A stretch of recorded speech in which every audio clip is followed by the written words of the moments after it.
If you open your Bibles to James 3, we'll pick up where we left off last week. If you remember last week, James was warning his readers not to be too ambitious to be teachers in the church because if they instruct others,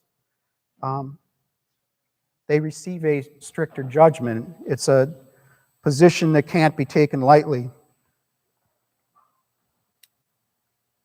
We talked about elders and we in the church and how this applies to them. We talked about some of the particular dangers of those who would use that position and as a result teach falsely. We talked about a person who can control his tongue, and if you can control the tongue, you can control your whole self. A bit in the horse's mouth can turn a large animal. And we talked about how the rudder of a ship steers it. And the answer to a horse that's unruly or to a ship that doesn't steer right isn't to keep it in the barn or keep it tied up at the dock. It's who controls the reins or who controls the steering. And in our lives, if we'll turn control of our tongue over to the Holy Spirit, we'll make a straight line with it. Small as the tongue is, we talked about how it could start a great fire, just like a forest fire where a tiny flame in dry grass can burn down the whole woods.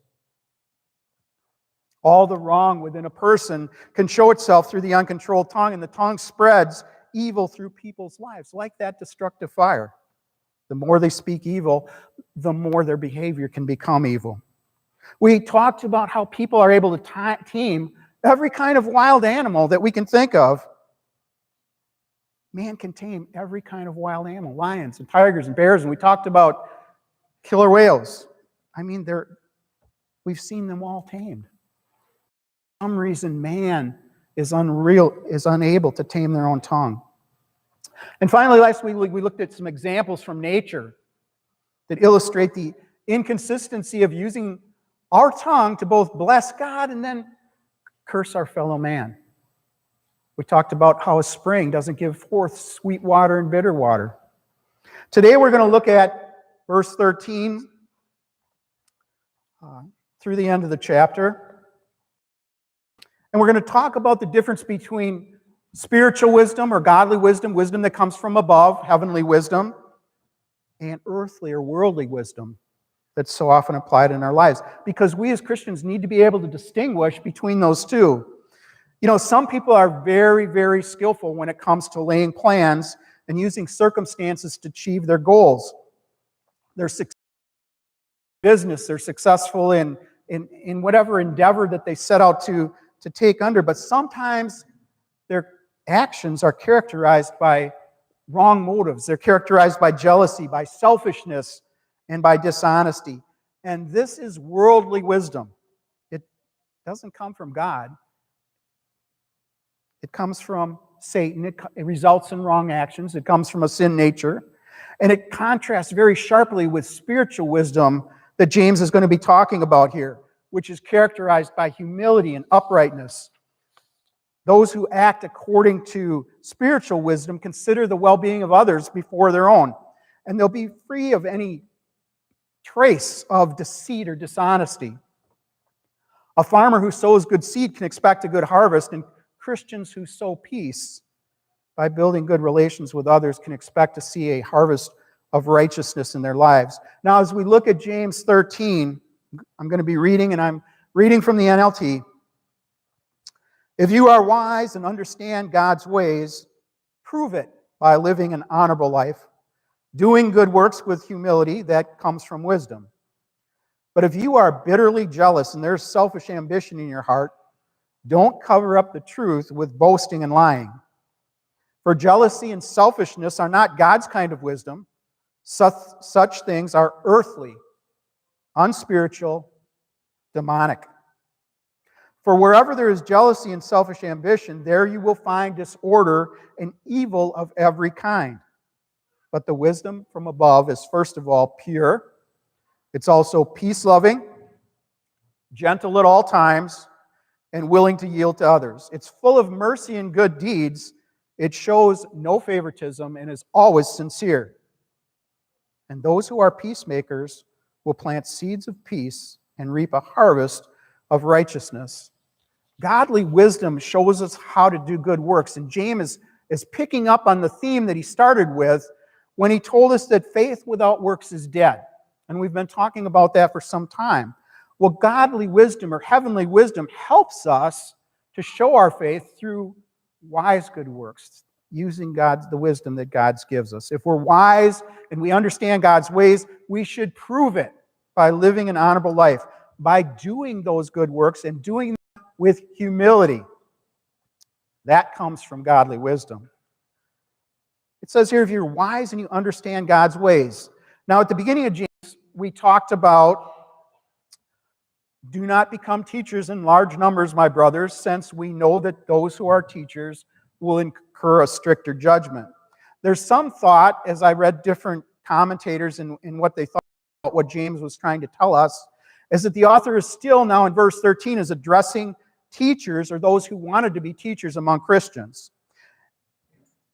That he told teachers in the first verse, James 3:1, how they should talk. And here he's speaking about how they should live using that wisdom that comes from above. James addresses the person who is wise and understanding. The word in Greek that is used to describe wise, or we use the English word wise for, it was a technical term from what I've learned among the Jews for teacher, for scribe, for rabbi. So it appears that the author may still, in fact, be speaking to those in verse 13, those who would be teachers, as he was in verse 1. And again, here it's not what they say he's concerned with, as he was in verse 1, but in verse 13, how they live. Who is wise? Who is wise? Prove it. Prove it by living an honorable life. Wisdom's not mere head knowledge. It's not just stored up here. Real wisdom and understanding show in our lives by our conduct. So it's an expansion, again, of what James was saying. Faith without works is dead. And in the same way, if a person considers himself to be wise and understanding, it's fair to expect that there'd be this invisible inner quality that shows itself in their regular life. We talked about how, when we were discussing faith, I can't tell how much faith you have. You can't tell how much faith I have. There's no faithometer on our forehead. There's no light that goes from red to green when all of a sudden it's there. And there's no wiseometer either. There's nothing that lets me know how wise you are or you know how wise I am. But James tells us how we can determine if a person is really wise and understanding. It's by the way they live their life.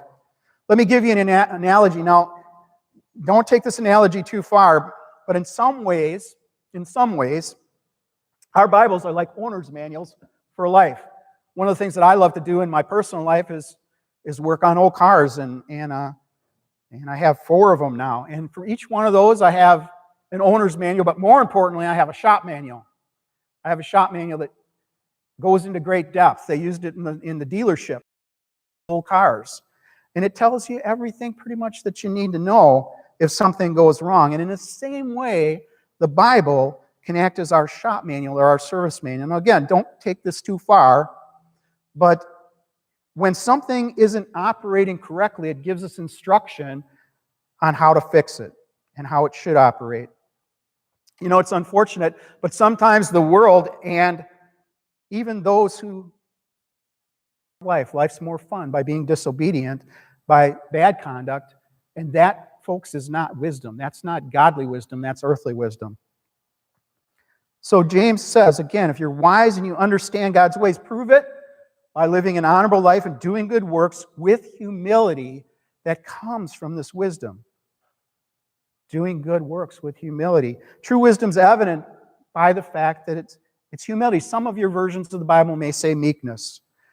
Those who do their works in a way that's designed to bring attention to themselves, they lack wisdom.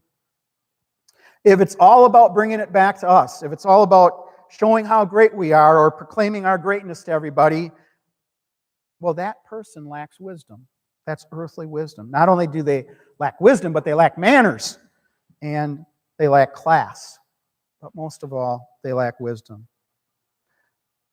The Greek word for humility is gentleness.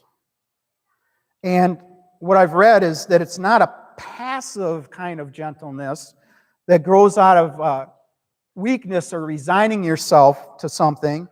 It's an active attitude of deliberate acceptance. So when James is telling us that we need to be humble, that we need to exercise humility, he's also telling us that that is an active attitude and we need to work at it. Remember when we were talking about in the first chapter that trials and tribulations come into everybody's life and we're to count it all joy. And we talked about that's difficult sometimes. James didn't tell us we had to be happy about it. He didn't tell us that it was going to be easy.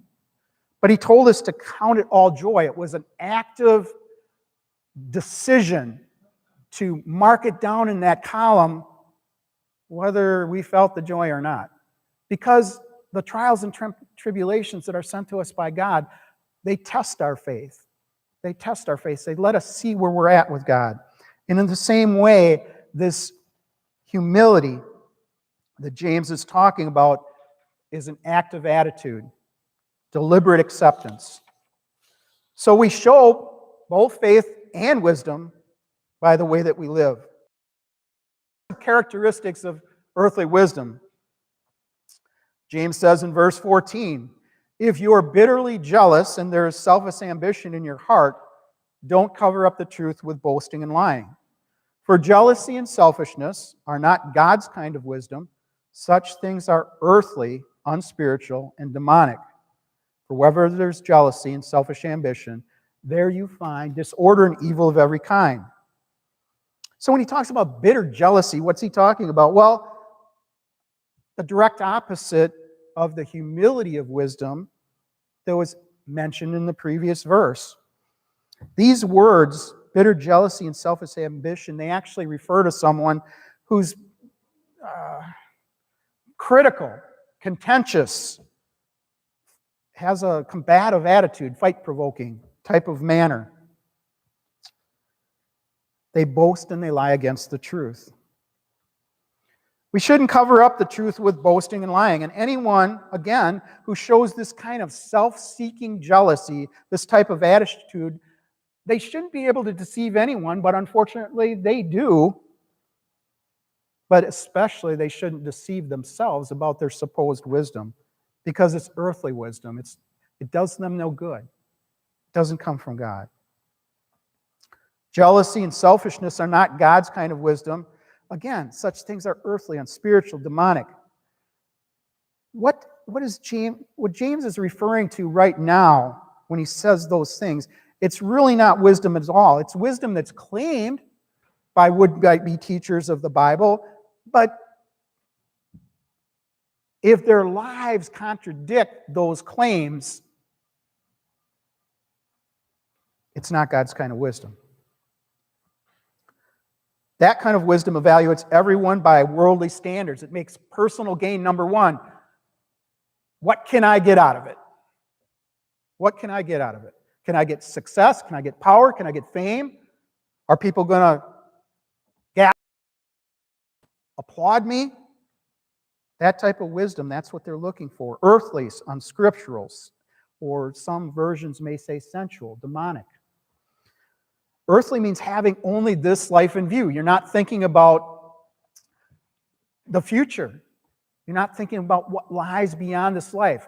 But you're claiming only what's important to you today. If it feels good, do it. That's the type of wisdom that we're talking about that's earthly. It's unspiritual because the object that it has for its gratification, what it's seeking to please, is our own passions, our own sinful desires. And James uses the word demonic. Now we know that there's spiritual warfare that is engaged in all around us. It's a very real thing. Just because we can't see it doesn't make it real. We can see the results of it. We can see the effect of it. And it's in the interest of Satan and his hordes, these demonic spirits, these fallen angels, to promote this dead kind of wisdom through the world. And it's in the same way that we talked about earlier in James, that their faith is dead. They believe in God, they know that God exists, but their faith is dead.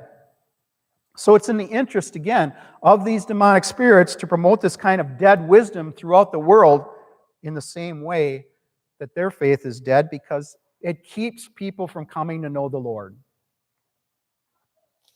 It keeps people who know the Lord from living for the Lord. They're relying on earthly wisdom. And the end result of that, verse 16 tells us, you'll find disorder and evil of every kind. Disorder and evil of every kind. The fruit of human earthly wisdom. The wisdom of the world, the flesh, the devil. You know, that kind of wisdom can accomplish things. It certainly can accomplish things. Again, money, power, fame. But always, the end result is confusion and every evil thing. Look around the world that we live in. When you look around the world today with so many lives, so many nations, so many problems, so many things in crises, wouldn't you say that that's disorder and evil of every kind of thing? And guess what? What brings us up? Human wisdom, earthly wisdom, the kind of wisdom that doesn't rely upon God. Those are the end results. Those are the fruits, the things that we live every day in with the evil in the world of some guy or a group of guys somewhere deciding what they think is best without consulting the Lord, without praying to the Lord, without looking to the Lord. It's all brought about by human wisdom. And the vast majority of the world, unfortunately, follows this. And even some who name Christ as King latch on to this form of earthly wisdom. But again, this is dead wisdom. And that type of wisdom isn't wisdom at all. So that's earthly wisdom. Now James wants us to look at heavenly wisdom, because he knows that if we use heavenly wisdom to live out our faith, to show that saving faith through works, that it'll show in our lives. In verse 17, James says, but the wisdom that is from above, God's kind of wisdom we get from above. And what are its characteristics? We've already looked at that dead wisdom. We've already looked at the earthly, unspiritual, and demonic types of wisdom that mark so many things that go on in the world. But what does God's wisdom look like? Wisdom that bears fruit or deeds. James here is going to define it for us. And exactly, it's going to define what he means by it. First, he says, it's pure. Then it's peace-loving. It's gentle at all times, willing to yield to others, full of mercy and good deeds, without favoritism, and always sincere. The character of this wisdom is, well, it's just wonderful. It's full of love, shows giving hearts. It's consistent with the holiness of God. This type of wisdom embodies what Countryside is about when we say that we are a Bible-believing church with a caring heart. With a caring heart. How